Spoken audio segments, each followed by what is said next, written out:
Keith Lee was at an AEW show for the first time since 2023. A major WWE World Title match has been announced, and Penta works main event prior to last night's Raw. Find out more about those circumstances in a tickle. Don't you forget about Keith. You know how it went back in 2019, and it wouldn't be a surprise if you had forgotten about Keith Lee, because he has been missing from the professional wrestling world in terms of an on-screen role for some time, Fraser. It's been a long time. 2023 was the last time we saw Keith Lee, but PW Insider reporting that Keith Lee was backstage at last week's episode of Dynamite.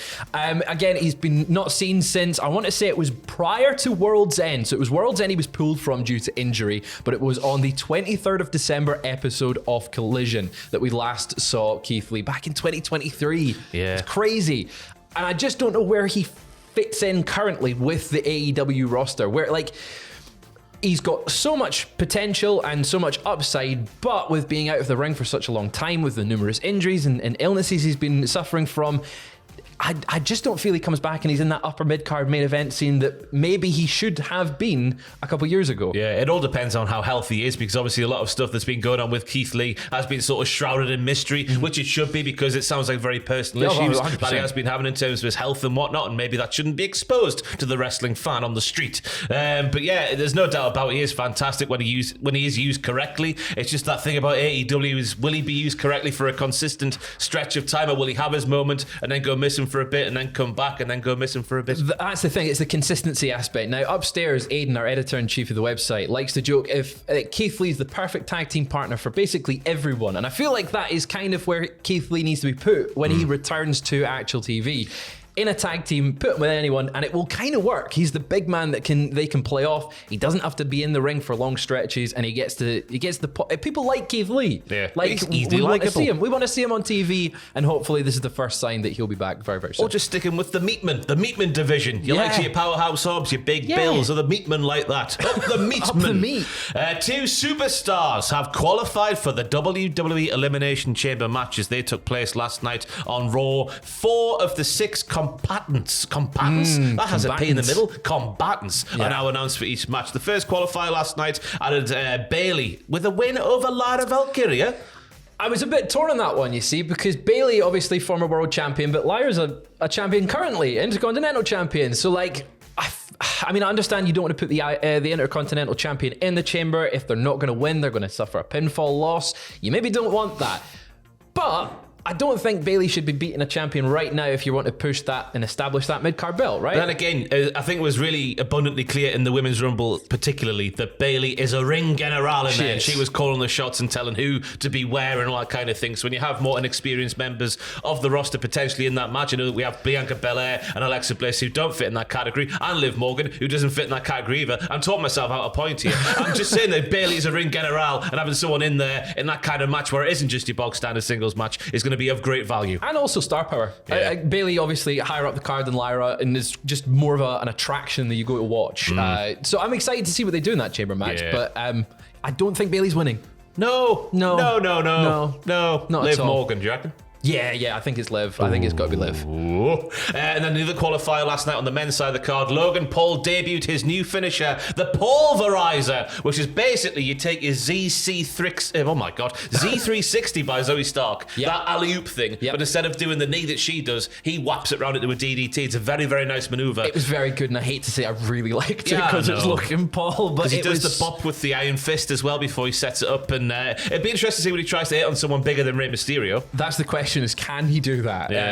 Either way, it was incredibly smooth. Obviously, Ray was a good person to test it with because of his size, but either way, what a finisher. I don't think Logan Paul's winning this chamber match.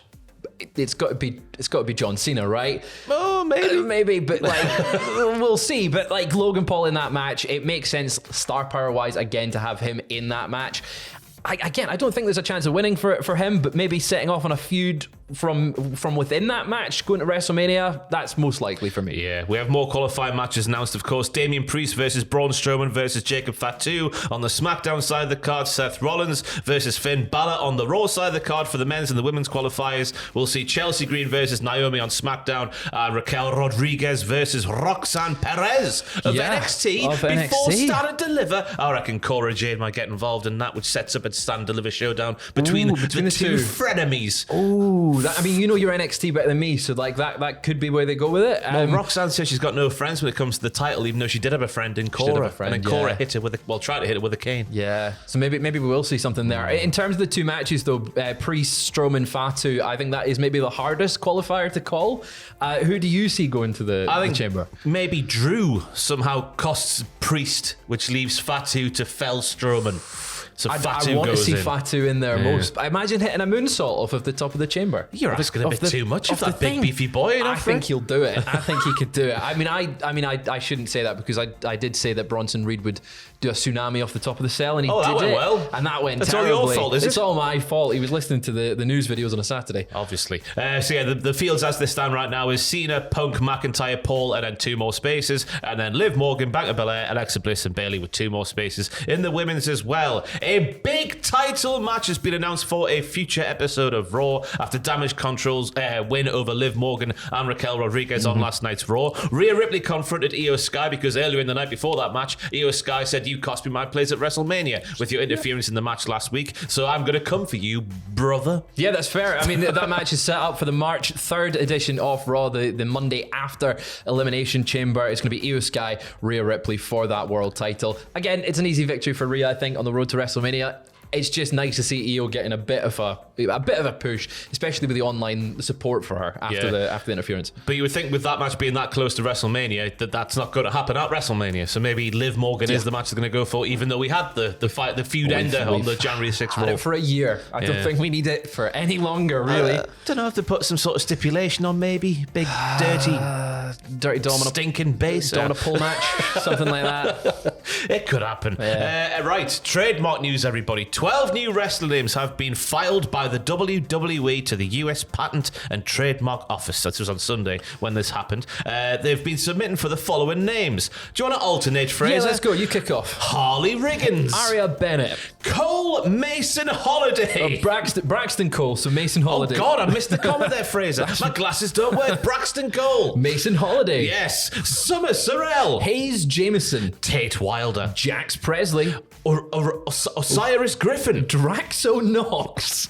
Trill London. Chantel Monroe. It sounds like the manatees of South Park have been picking the names. Osiris Griffin. Osiris Griffin. A name. That I didn't expect to read that one. I wanted to go in blind to these names and completely immerse myself. I am blind. And that's quite a journey we've gone through on those names. It sounds like an illness. Oh, I've got a case of the Osiris Griffins. I've got the Griffins. These have to be for obviously NXT talent, or I've seen some speculation. Evolve names, WWE ID talents, and bringing them in there. I just don't see any of those names being big enough to put on a poster when you're trying to sell a match. Oh, well, you used to. I bet you were saying that about Bron Breakker, Fraser, at the time when his name got announced. Probably. I bet you were saying that about Gunther. No, I quite like Gunther, but the Braun one, definitely. We end with Penta. Well, it's not even Penta El Zero anymore. He's just Penta. Just big old dirty Penta. He worked on Main Event last night, which some might think is a bad thing, but I think it was a thing done just to have something happen that maybe couldn't happen on Raw happen on a different show. Yeah, and also to give the live crowd a Penta match, because the crowds love Penta, so why not give them a match? And on the Main Event match, it was him versus Grayson Waller. Of course, Penta getting the victory there. San Francisco 49ers tight end George Kittle, who was at ringside, jumped into the ring afterwards to celebrate. He's apparently very close to Penta in real life, so they're mates, so it was nice to get a little moment for them. Fair enough. Yeah, Penta did appear on Raw in a pre-recorded video where he said he would teach Pete Dunne and Ludwig Kaiser a lesson, and he will challenge Pete Dunne on next week's Raw. It's Penta's win. Yeah, it's got to be Penta's win. Sorry, Pete. Yeah, don't think negatively about Penta being on Main Event this soon. I just think it was a vehicle to have Kittle on the show. Get Kittle on the show. Get Penta a match in front of the live crowd, and if they're telling a story on Raw, if they throwing a match in there, it kind of distracts from the story. No one's watching Main Event. Sorry, but maybe more people will. Maybe now more that people will. I mean, I'm yeah. not going to, but I'm sure more people will. Get it added to the podcast. You need to watch Main Event. No. Shut up, Fraser. Hold and Give streaming this afternoon at 4 p.m. BST. I'll be there on the Hold and Give YouTube channel. We've also got a Discord, which Owen Mawson will kindly put in the description, I'm sure. If he doesn't, send him hate mail. Anything from you, Fraser? Check out patreon.com/cultaholic. We've got some early access videos. We had one up over the weekend. We've got loads of stuff like that. WTF Moments is on the Patreon right now, so go and check that one out. With a Joe Hendry flavoured intro. Well, there you go. God. Don't miss that. Say his name. Yeah, aye. Bye.